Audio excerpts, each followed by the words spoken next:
Welcome to a special edition of Rational Man. Today I'm not going to be answering your questions. I'm just going to be giving you my opinion on a very important and topical topic, being taxes. Now, we all know about taxes, we all pay them, we all think a lot about them this time of year.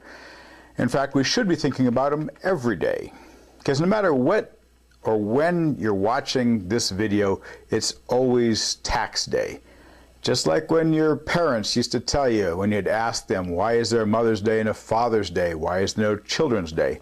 They always tell you, every day is Children's Day. Well, now that you're grown up, every day is tax day. Better get used to it. All right, now I'm not going to debate whether or not we pay too high of tax rate, because obviously we do. I'm also not going to defend the government's stewardship of our money because it is indefensible.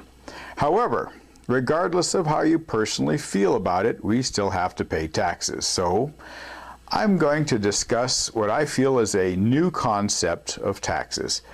May not be, but I haven't heard it before, so I'm going to bring up the topic of taxation proportional to representation.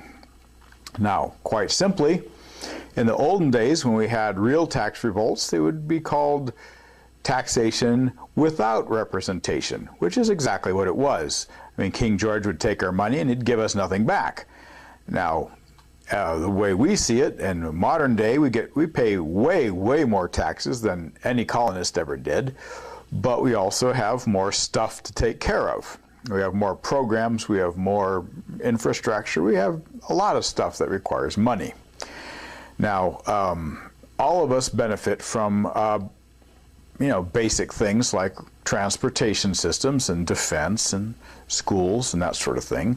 So it's just fair that we all pay for it according to our means. Now, that isn't something I'm going to propose changing. I think if you enjoy civilization, or even if you don't particularly enjoy it, you are benefiting from it. I mean, even if you don't have a car, stuff still gets delivered to your town. If you don't have any kids, you still benefited theoretically from an education at some point. And more importantly, if you're my age, it's important to fund schools so that you have a better quality of people taking care of you in your golden years. So we can all pretty much agree that there's a basic level of taxes that we all need to pay just to keep things running, and I think on top of that, you would have what you call your social issues. Your taxes that you may or may not agree with. And there's probably a fine line in there, but let's just for the moment assume that there's two tiers. There are the basic taxes that take care of things that benefit everybody, that everybody should pay. And then on top of that, there's a bunch of discretionary taxes, which we may not agree with. For example, we may not agree with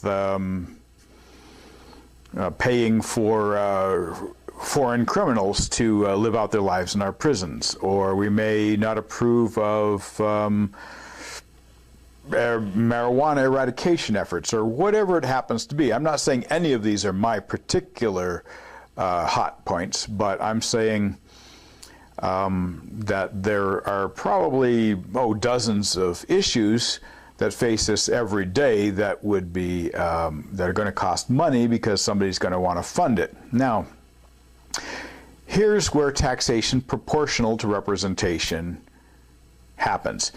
Okay, you forget the basic tax, it's gone. I mean, it's out there, you already paid that. Now we're talking about the extra taxes, the taxes you pay for stuff that you want above and beyond, the necessary ones, or for a fact that maybe you don't want. Now, the way it works now is you don't have any say in what they spend your taxes on. You have nominal representation. People say, okay, I've been elected, I will represent these people, and they don't really care because there's only two people to choose from anyway, so they'll pretty much do what they want and hope they didn't piss off too many people. That's why you see people throwing away their votes on people like Nader and Perot every couple of years, is because they want to send that message. I'm going to vote for this clown because you guys pissed me off so much that I'm just going to not participate in democracy anymore. Well, that's fine. You know, I totally understand that. But wouldn't it be better if you could somehow gain control over the people that you have representing you? So let's look at the two different ways side by side. First off, the way we do it now, you get taxed all year. At the end of the year, you fill out a form to get some of that money back. Now, how much money you get back depends on how well you complied with their wishes. So if they wanted you to invest in solar and you did, you get some money back. If they wanted you to be charitable and you were, you get some money back. That sort of thing. You see how it goes? Now, finance determines everything in this world. Some people believe that science determines what's possible and what isn't. It's not true. Finance is what determines what happens and what doesn't happen. Okay, if it's financially feasible, it'll happen. Not, don't expect it. It ain't gonna happen. Okay, that's about as plain as I can make it. So what we're gonna do is, instead of begging for our money back at the end of the year, we're gonna tell them what we want at the beginning of the year. So, and again, you can do it as complex or as simple as you want. Let's say you normally file an EZ at the end of the year. You could file a wishes EZ at the beginning of the year. Now, let's say there's, for example, 10 topics. That'll make it nice and convenient. Say 10 topics, abortion, stem cells, immigration, guns, marijuana, gay marriage, you know, whatever. There's got to be at least 10 issues. So let's say take the top 10, put them on that form, and you say what you want to pay for, what you don't want to pay for. Now at the end of the year, now at the beginning of the year, they know what you want. Say you want this, this, this, and this, and this, then they have to vote according to what you want throughout the year. Every bill that comes up would be sliced as according to whether it meets those criteria or not. So at the end of the year, they sum it up and go, well, we voted for 7 out of the 10 things this guy wanted, therefore his taxes are going to be 70% of whatever his optional taxes were going to be that year. Okay, this guy, we didn't represent him too well. He only had 2 things that we voted for because he's a fringe element. Oh well, too bad for him. But even though we didn't represent him, we'd tax him less. He only got 2 things. We only voted in favor of 2 of his things, so he only has to pay 20% of his optional taxes. Okay, so you see what you've done here is the majority of people who want something will get it, because quite simply finance rules.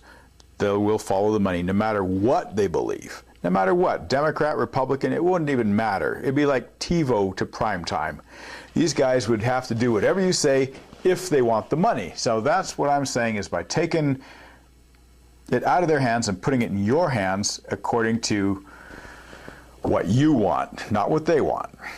Now, obviously, as with everything, there are ways that people could work the system like they do right now. So it's not a big issue. I mean, that's, you know, some people will vote for the most outlandish things because they don't believe anyone else is going to vote for the same things. Trouble with that, of course, is if too many people think the same way, you're going to see legalized nun beatings and mandatory machine guns in grade school and stuff like that. But as they've always said, you deserve the government you get. So, at any rate, I'm going to throw that out there. Taxation, proportional representation, as a tool to get the power in the hands of the people. Because after all, it's supposed to be a government of the people, by the people, and for the people. So anyway, never going to happen. Just thought I'd put that out there with April 15th just around the bend. And again, we'll start answering your questions again next week. So if you have any, remember, ask at rationalmanshow.com. I'll be looking forward to it.